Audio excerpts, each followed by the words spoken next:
Right. Yeah, hi, it's TKO, and I'm here with Here Magazine, and we are backstage with FLESHGOD APOCALYPSE. Hell yeah, here in Detroit. We got some pretty interesting questions we want to throw at these guys and see how they do, all right? So, do you ever get negative attention when in Rome, having a band that's often critical of organized religion, or are Italians pretty liberal toward this? I would say, actually, the fact is, Italy is pretty religious country, but in any case, I would say our culture is so eradicated into the past, and from this point of view, especially for music and art in general, that there is not, I would say, enough attention to extreme metal music to criticize the music for this reason. So I would say, we never had problems from that point of view. I know about other countries like Poland, for example. Behemoth, I know they had problems with that in the past, or in any case they got criticized for this. It could be also that probably maybe if eventually if the band grows up, we could reach a point in which maybe we're well known enough to have Right. criticized from that point of view. But I never heard about direct, critics from this point of view. So probably it's just a matter of how Italy is. I mean, it's not a place in which actually metal music in general is considered enough to bring to this concept. Are there a lot of metal bands in? I mean, there are metal bands, but it's pretty different from other places in Europe. I mean, if you go to Germany, if you go to Holland, they actually have a real metal scene. This means that there's not only bands playing, but there's also big things organized, big festivals. Not that we don't have festivals, because we have some. We have the Gods of Metal, and now they're also doing a metal fest that is all around Europe actually, but it's also in Italy. But I would say in the underground is not something that is so much connected with promoting organization, press. It's not like, I mean, Germany is a place where you got metal in that sense, in that meaning. You have a lot of press about metal, Right. etc. But not in Italy actually. Low key. Yeah, Right. yeah, exactly. Okay, beautiful. All right. What was the writing process like on Agony? And I heard that you wrote the orchestral parts first. Did you do it on sheet music and go from there?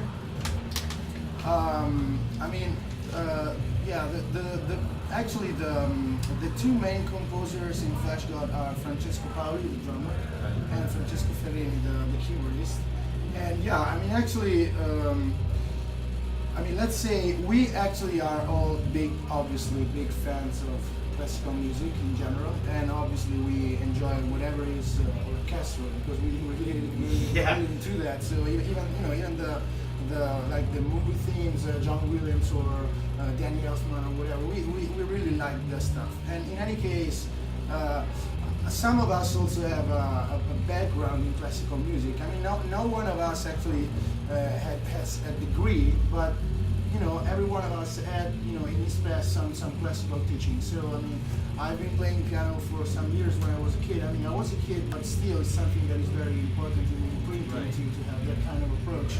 And Francesco, our drummer, he's been actually playing contrabass in the Italian Conservatory of Music, and Francesco Ferrini obviously took piano lessons for many years, so he actually studied classical music.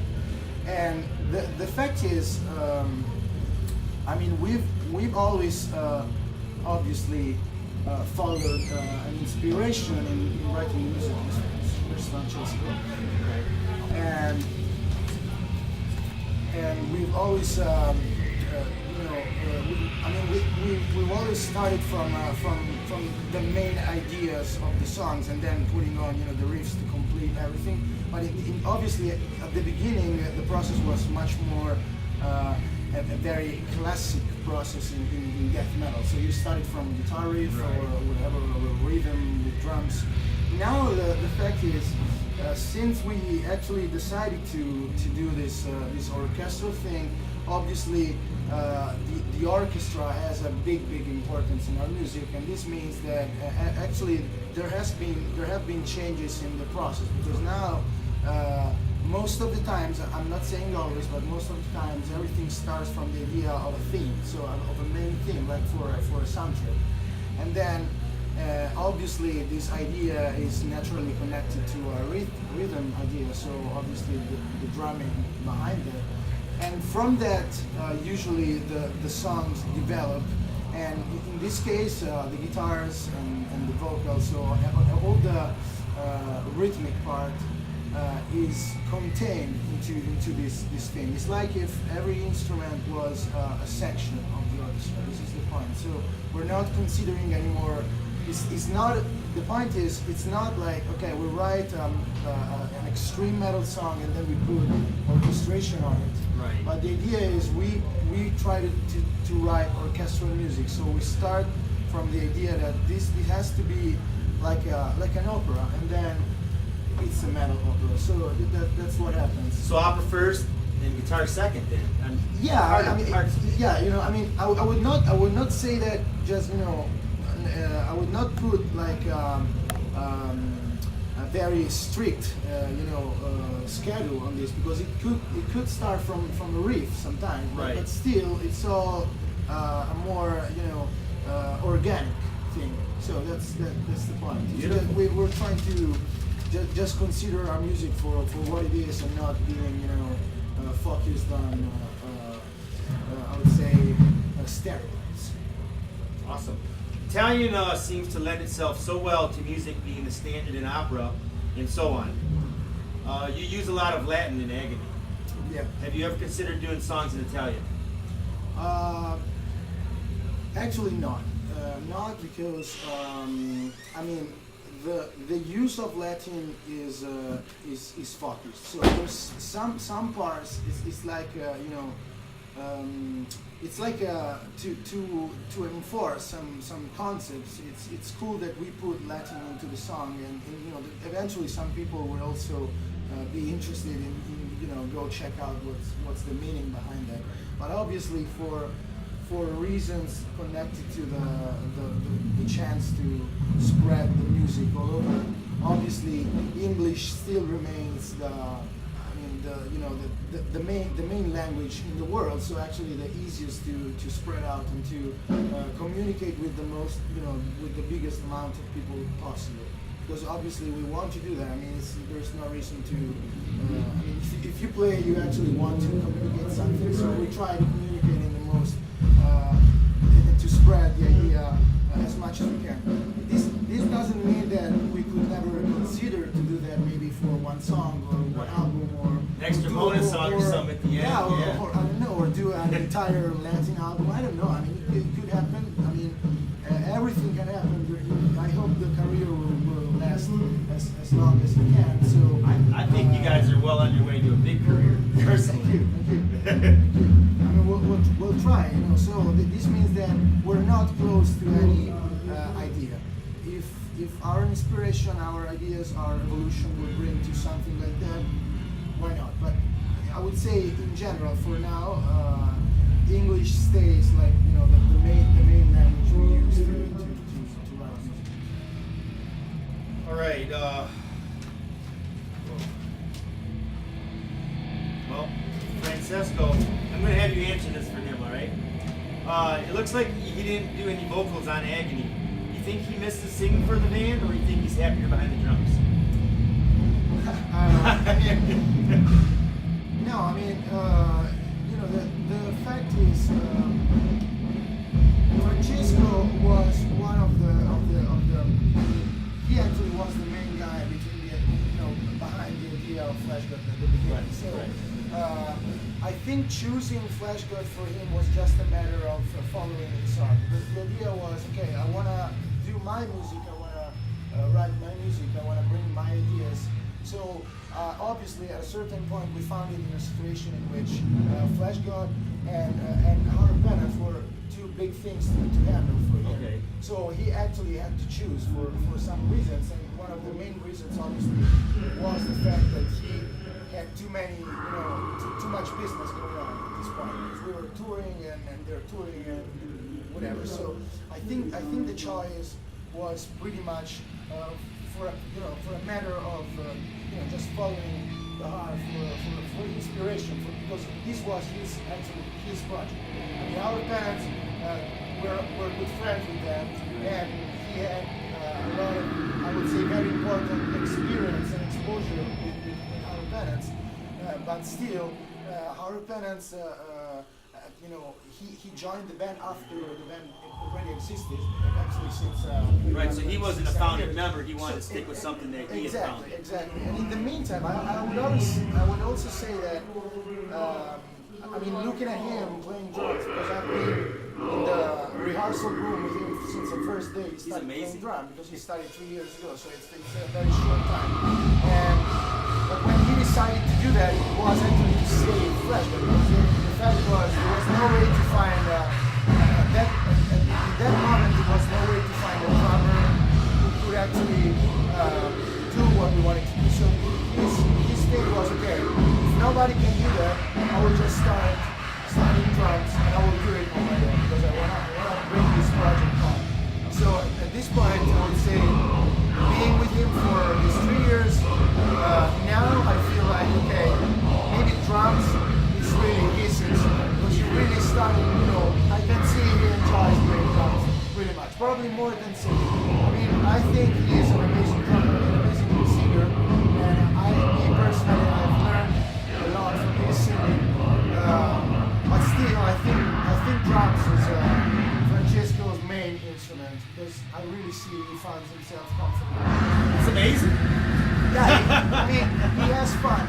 This is the main thing. If you like it, so why don't do that? So it's hard to believe that someone you get to be a front man to go back and play the drums, but that's what makes you happy. That's where your heart's at. Yeah, exactly. So, you can be a little quieter in here. A little quieter in there. Is that another band's dressing room? Whatever. I don't know.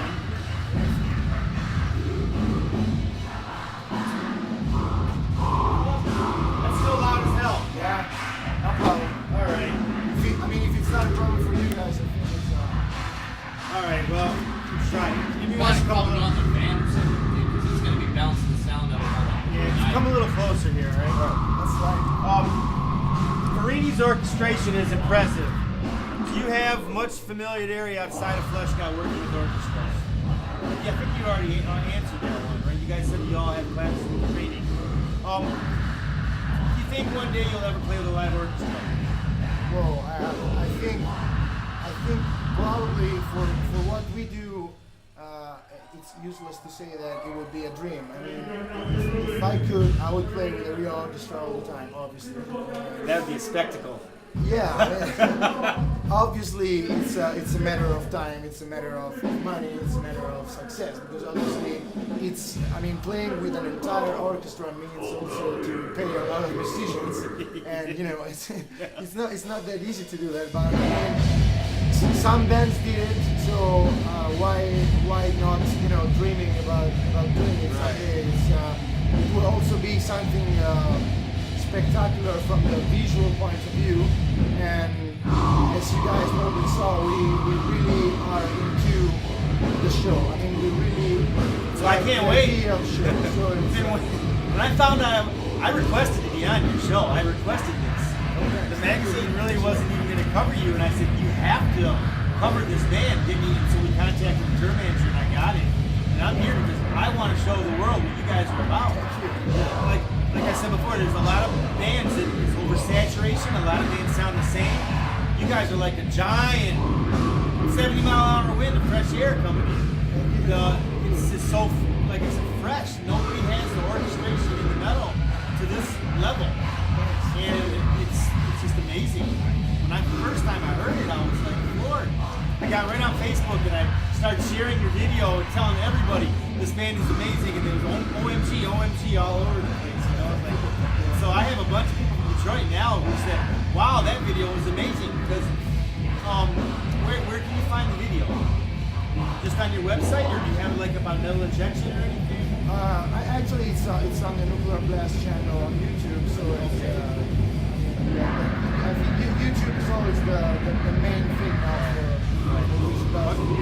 And this is the bestest question of the night. Where do you get your suits cleaned? Well, I mean, the right question would be, do you wash your clothes? No, I mean, we try to do it as much as we can. Usually automatic laundry, so just $1 and wash it. Of course, we cannot do that every show. Right. I wouldn't do that around here. But they're there actually, and at this point they're not so stinky, but they can get stinky. Okay. Of course, it depends on the season too. If it's summer. Right. Oh yeah. But we try to keep it clean as much as we can. It's a little cool today, so hopefully we'll be all right. Well, hey, this is Tim from Here Magazine, and we're with FLESHGOD Apocalypse. And I just want to say, these guys freaking rule. Be sure to check them out. All right.